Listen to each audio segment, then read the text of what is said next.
Hello, my name is Luke Krager. And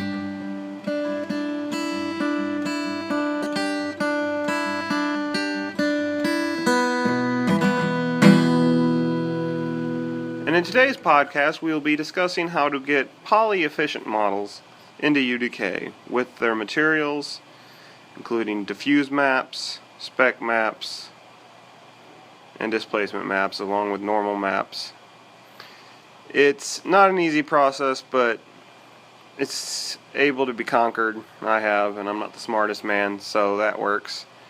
The most important thing in this process is to have a well-modeled asset to bring into UDK. Something you're confident is clean, looks decent, and has full maps, at least diffuse, normal, and spec. And could have multiple specs depending on how you've done the material. And you can even bring that material you make into 3ds Max into UDK, as long as you export the FBX correctly, which isn't too difficult. So let's say you have your model ready. The most important thing to remember is to save. Have multiple saves of your Max file, and then you're going to want to select your object. You have it modeled, everything looks good, you have your texture set, your diffuse map, normal, and spec. You're happy with the way it looks. Use the light test to see how light flecks off of it in Max. Do a couple renders. Look in awe. But most importantly, select everything and then go to the Max icon at the top of your Max scene and select on it Export. Now don't just click Export. Click the arrow that goes into the subset menu on the right and you'll see Export Selected. Once you see that, you click Export Selected. Now it's going to have a bunch of options for you, and the only time these options come into play is when you want to do an animation with it, but since we're not worried about animations, that's for a different podcast on a different day. You're not going to click anything. Make sure the animations is not clicked, because it doesn't really matter, because you don't have animations. So as long as that's not clicked, you shouldn't have to change anything. You can just hit export, and it does its thing. Now export to the desktop, it's the easiest way, or make a folder in the desktop to export to. It's the easiest way to find it. If it's your home computer or your personal computer, the best thing to do is have a file already designated so you don't run out of space on your other disks. Once you have exported it, it has all the materials with it, especially material ID. The important thing here is to remember to name the materials that's being used.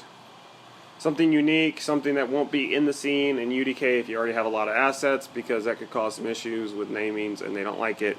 And when UDK doesn't like something, your life can be a mess for a little bit. So the important thing to remember here is to name your materials so that when you save it out as export, everything, FBX, everything gets saved out. You can also do an OBJ or an ASCII2.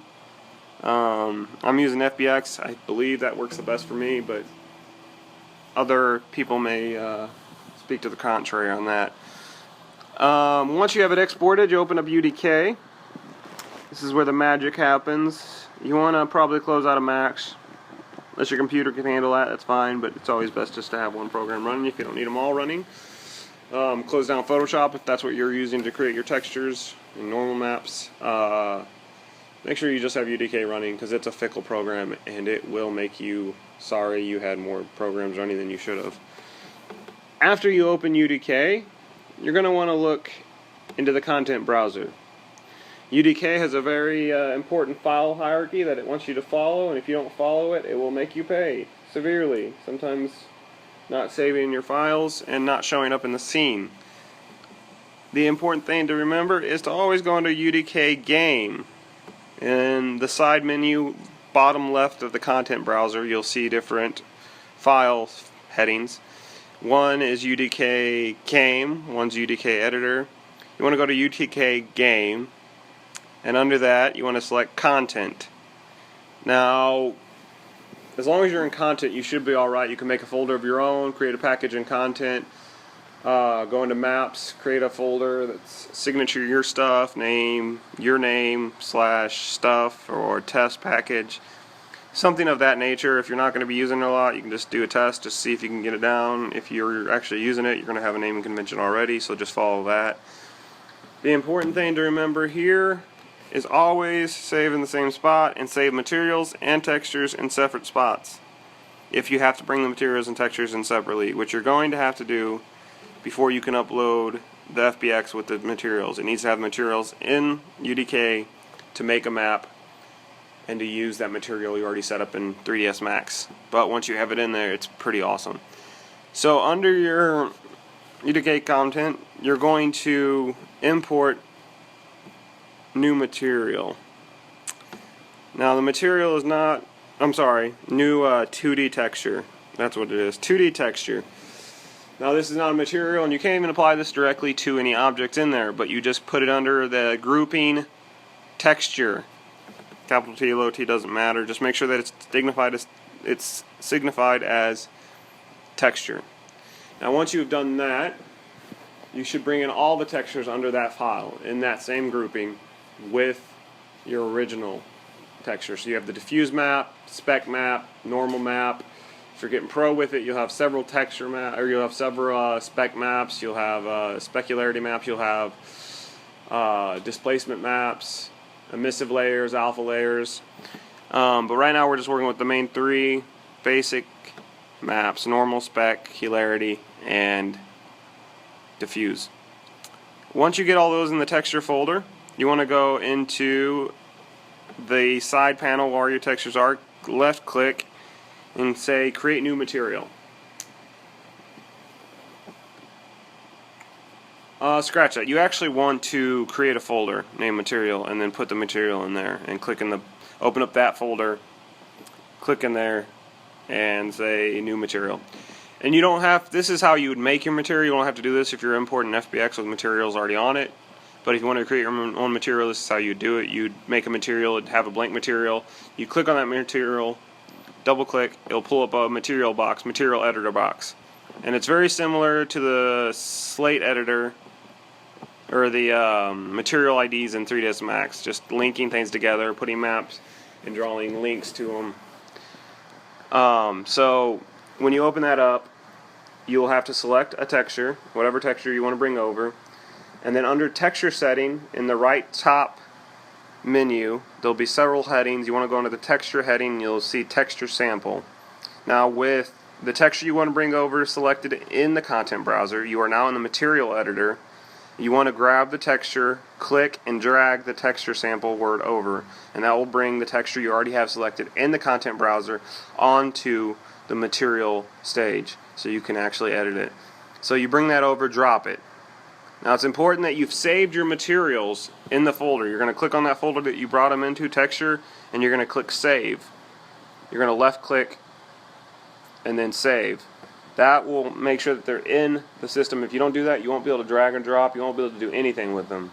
You need to save them. Everything relies on it being saved into the editor. It's very particular that way. So once you have saved it all,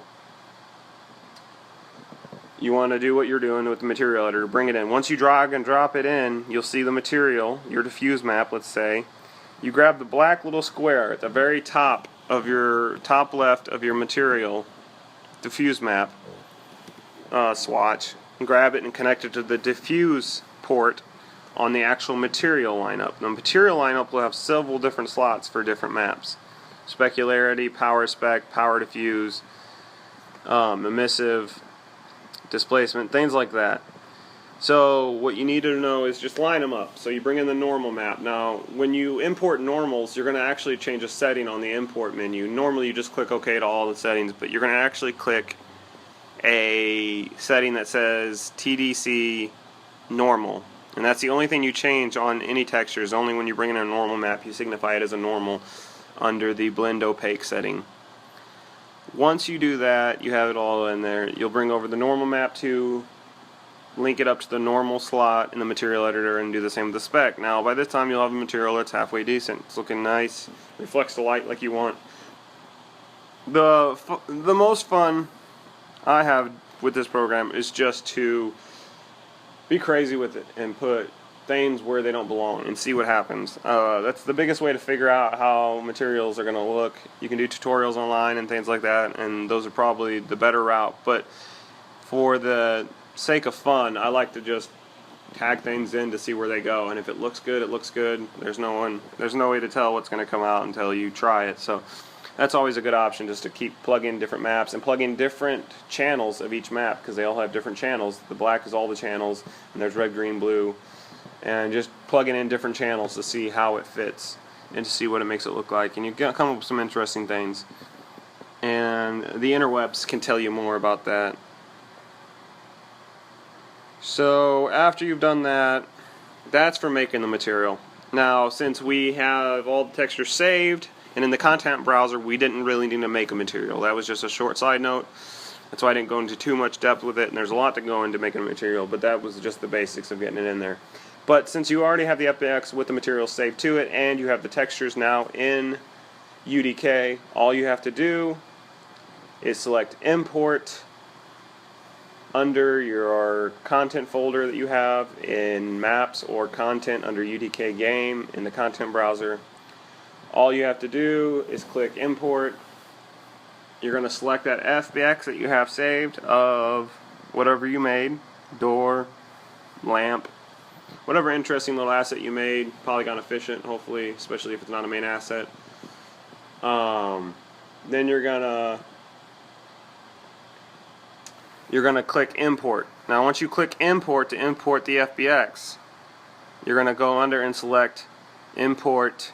Under modifiers and all that, it'll say import materials and textures, and you check those boxes. Anything that has to do with materials or textures, just check the boxes.